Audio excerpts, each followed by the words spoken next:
Bagaimana dengan Ruben Onsu setelah adanya podcast Sarwindah ini? Kalau aku lihat dengan adanya podcast ya yang dilakukan oleh S ini, sosok R ini santai-santai aja, biasa-biasa aja, bahkan dia itu lebih dia lebih memilih tidak peduli dan terserah dia mau mengungkapkan apapun dalam podcast tersebut. Yang jelas di sini kebenaran itu nanti akan terungkap, dan aku meyakini bahwa seorang R ini adalah seorang yang baik, dan juga aku lihat juga di sini ada beberapa juga hal yang memang selama ini ditahan oleh seorang R tentang perilaku yang memang dilakukan oleh S. Namun R ini tipikal orang yang tidak mau mengungkap atau mengumbar aib seseorang, sehingga di sini beliau masih terlihat santai saja, dan juga beliau percaya bahwasanya apapun yang dilakukan seseorang, baik dan buruknya, pasti akan terlihat ya di kemudian hari. Apakah ini jalan yang mulus untuk seorang Ruben Onsu merebut hak asuh anaknya? Kalau aku lihat ini nanti akan menjadi jalan yang sangat mulus untuk seorang artis S ini dalam hal merebut hak anak ya. Apalagi di sini ada dalam hal yang lainnya adalah sosok S ini memiliki seorang yang memang artinya sedang dekat ya dengan beliau.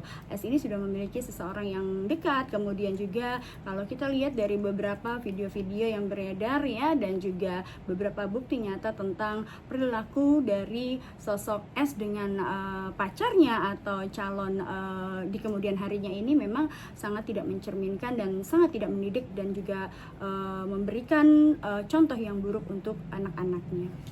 Bagaimana nasib seorang Ruben Onsu untuk saat ini?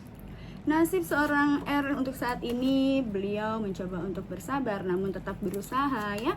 Dan kalau aku bilang beliau ini memang terasa sakit ya, sakit dalam arti beliau ini sudah terzolimi, bahkan di sini juga dengan tanpa sengaja atau dengan sengaja setelah adanya perceraian tidak lama kemudian sosok S ini juga kemudian muncul ke permukaan dengan menggandeng seorang pria. Tentunya ini juga membuat sakit ya. Kalau dibilang sakit, namun di sini seorang R ini berusaha bagaimanapun caranya. Yang penting hubungan beliau ini, mereka ini akan baik-baik saja. Artinya hubungan S dengan R ini terkait dengan anak. Tapi pada akhirnya ini menjadi suatu pemicu antara mereka setelah adanya beberapa video yang beredar, dan juga ketika beredarnya live streaming yang memang di sini ada beberapa attitude atau perilaku yang memang tidak pantas dipertontonkan. Apalagi di sini aku lihat ya ada anak-anak juga di situ yang memang pada akhirnya ini akan memberikan contoh yang baik untuk anak-anak. Untuk kedepannya akan seperti apa, dan apakah akan bisa berkumpul dengan anak-anaknya?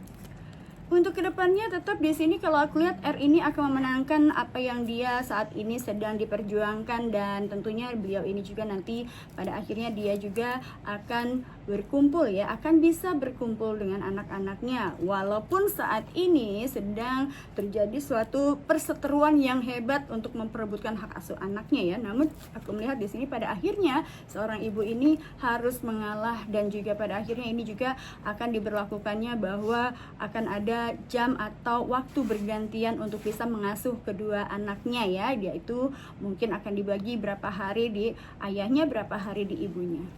Sebenarnya penyakit apa sih yang diderita sama Ruben Onsu, dan apakah dari penyakitnya itu bisa membuat buruk keadaan Ruben Onsu itu sendiri?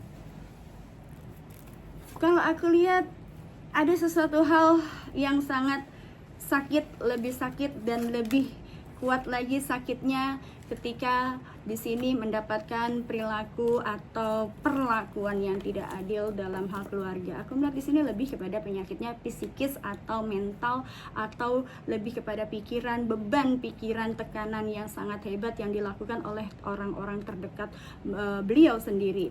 Untuk sakit yang lain tidak ada, tapi ini lebih kepada mental, psikis, dan juga beban ya, beban yang artinya beliau ini sekarang dijauhi oleh orang-orang terdekatnya. anaknya, kemudian ditutup akses beliau untuk bisa berkomunikasi dengan anak. Kemudian juga di sini beliau hanya mengandalkan dengan kesendiriannya dan hijrahnya beliau ini mengandalkan akan suatu ketika hari nanti akan ada yang namanya hidayah atau keajaiban yang akan berpihak kepada beliau, dan juga tentunya itu juga akan menjadi suatu hal kebahagiaan dan sebagai obat penyembuh bagi sakitnya beliau sendiri. Pertanyaan terakhir nih Kak, seperti apa nasib kedepannya seorang Ruben Onsu nantinya?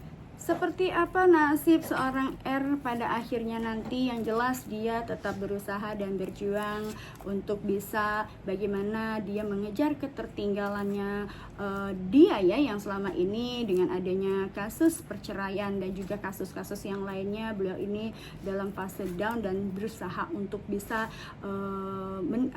berusaha untuk bisa survive dan juga kembali seperti semula. Dan pada akhirnya di sini didukung oleh orang-orang terdekat dan sahabat-sahabat yang baik. Sosok R ini hidupnya kedepannya akan jauh lebih baik dan lebih sukses, bahkan lebih sehat. Terima kasih Kak Feli. Sama-sama. Yuk. Assalamualaikum Kak Felin. Waalaikumsalam. Melihat pernyataan Sarwenda secara keseluruhan di dalam podcast, dari pandangan Kak Felin seperti apa sih? Memang tulus mengungkap kebenaran atau hanya menyelamatkan diri? Kalau aku lihat dalam podcast yang memang saat ini dilakukan oleh sosok artis S ini adalah bertujuan untuk menyelamatkan diri ya, dan ini juga jauh dari kata tulus. Artinya di sini beliau ini menyelamatkan diri dan bahwasanya bahwa beliau ini memang tidak bersalah dalam case ini ya, yang sedang ramai dibicarakan dan dibincangkan saat ini. Dari podcast tersebut, Sarwenda semakin dihujat. Apa ini semakin membuat jatuh seorang Sarwenda? Sebenarnya kenapa beliau ini pada akhirnya dihujat disebabkan karena itu tadi ya, artinya ada playing victim dalam case yang saat ini atau kasus yang saat ini sedang berlangsung, di mana yang terjadi sesungguhnya adalah justru beliau ini artis S ini yang melukai atau menyakiti seorang artis R ya. Namun di sini beliau saudara S ini juga menyatakan bahwa yang memulai pertengkaran sampai dengan adanya perceraian ini adalah sosok R, sehingga kenapa beliau ini pada akhirnya dihujat disebabkan karena beberapa statement dia, kemudian bukti-bukti yang beredar yang diberikan oleh dia itu adalah bukti-bukti yang menyatakan bahwa pembelaan. Namun pada prinsipnya setelah adanya beberapa pembelaan dari pihak R ya, pada akhirnya masyarakat atau netizen juga sekarang bisa menilai mana yang baik dan juga yang tidak baik. Apa Sarwenda akan menyerah Kak?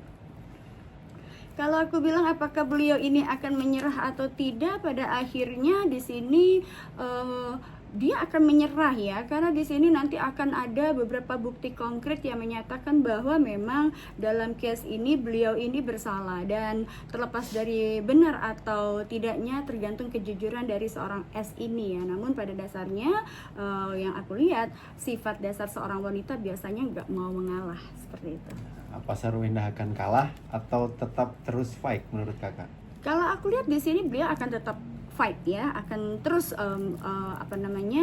berusaha bagaimana caranya beliau ini bisa memenangkan kasus ini dan juga bisa membersihkan nama beliau sendiri.